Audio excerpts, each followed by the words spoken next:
sabay-sabay yung nangyari. Nawalan ako ng wallet, patulan ng kuryente. Yung iba naman sir, nakuha ko sa ibang kalsada na. Masabi niya may pera do yun, laman.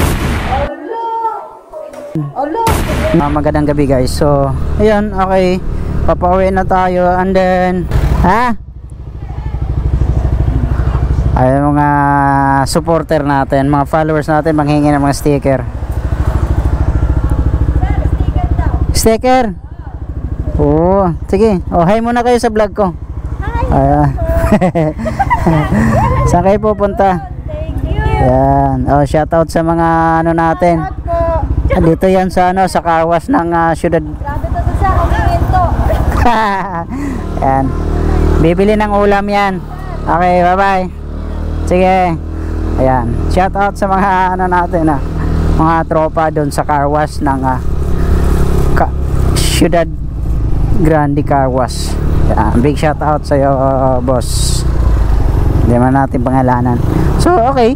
So, pupunta kasi tayo doon sa area kung saan kami magtagpo. Doon sa may-ari nung, kung naalala nyo ng post ko, yung driver license. Okay, sa kunting katanungan natin doon sa mismo may-ari, nakita naman natin yung tutong pangalan. Pero tinanong ko siya, bakit nawala? Then sabi niya, nalaglag yung kanyang wallet. Ibang ID, itinapo, nakita na lang niya. And then, meron daw laman na 1,500 yung wallet.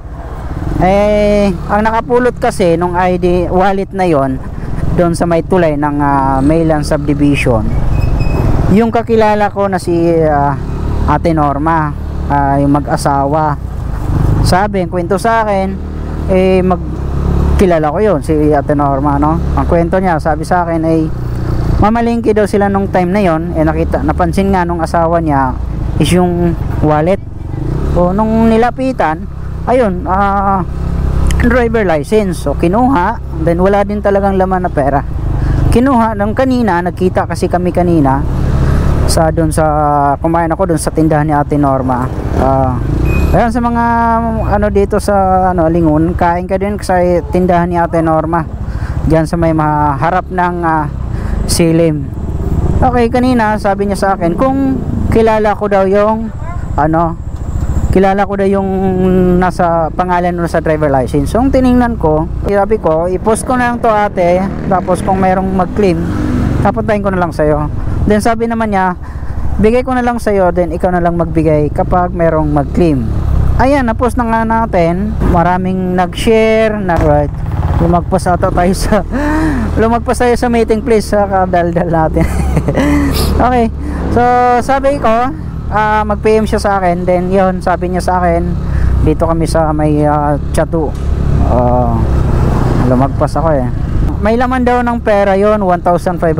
So sabi niya, hindi na mahalaga yon kung sino man nakapulot. Malagay, yung importante yung driver license niya. Yung ibang ID daw, nakita niya ng tinapon.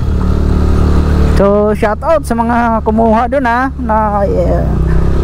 hindi nyo pera nyo lang kinuha kung sa chat natin muna natin dito kung andito, sabihin natin andito na ko sa git. Shout out dun sa kumuha ng wallet ni Sir Dave Michael Dave. Pera lang kinuha, dapat ibalik nyo yun, kailangan niya yun. Alam ko, importante niya yun, yung pera din. Maliban lang dun sa ID, kailangan din niya yun. Dapat hindi mo na tinapon pare kung sino ka mang nakakuha ng wallet na yon. Ay, tata.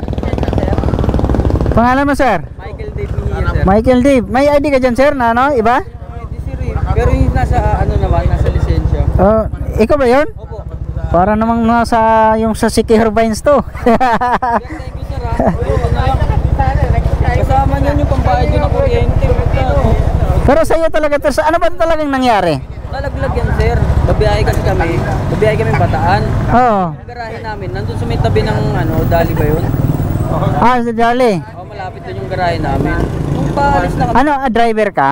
Pahinante sir. Saan? Doon din sa tracking ng ate ko.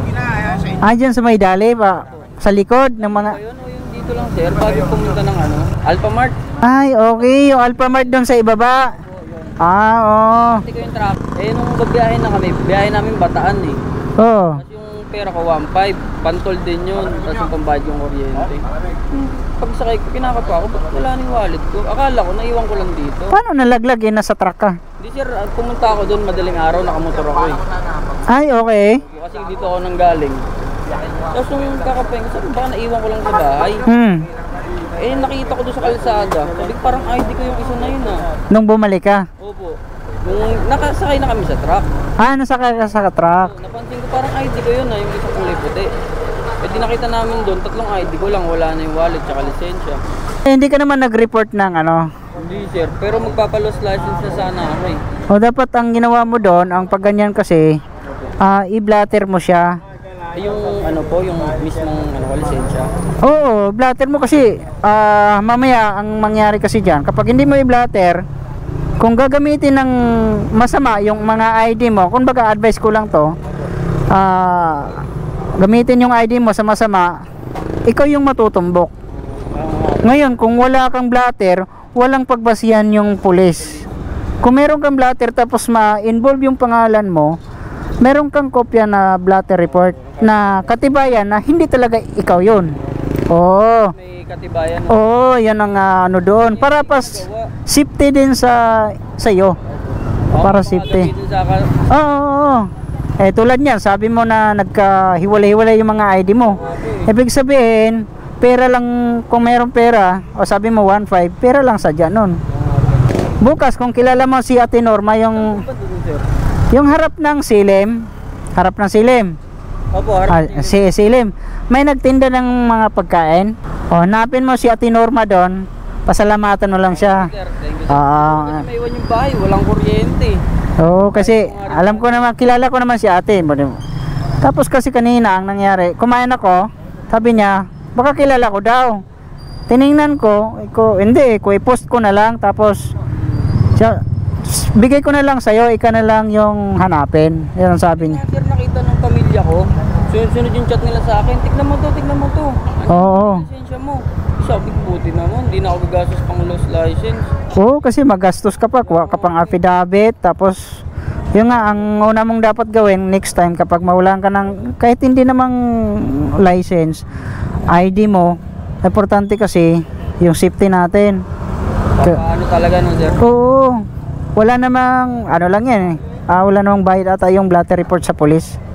Yung malaga, ang ano lang kasi doon, baka gamitin sa masama. Oo, may involve yung pangalan mo. Oo. Basta to sir, sabi niya sa akin, walang laman, ito lang talaga yung nakikita. Hiwalay daw to eh, pagkita niya eh. Nakahiwalay na. Oo, naghiwalay daw to. Halatang pera lang talaga yung inano. Ito sir, mukha ko sir. Oo nga, ano naman eh. Sir, thank you sir. Walang problema. Oo, walang problema. Chat din yung mama ko doon, nakita rin pala niya yung post niya. Sabi nga, mama mo ba yun? Sabi niya, anak ko yun. Ayan. Nasa Bicol pa yun eh, buti nakita niya yung post niya. Oo, ibig sabihin nakapalo yun sa akin. Halo na ako ngayon sir. Thank you sa support. Baka may shoutout ka, na tayo. Naman, sir. Thank you lang sa inyo sir, thank you. Walang problema yan, okay lang yan.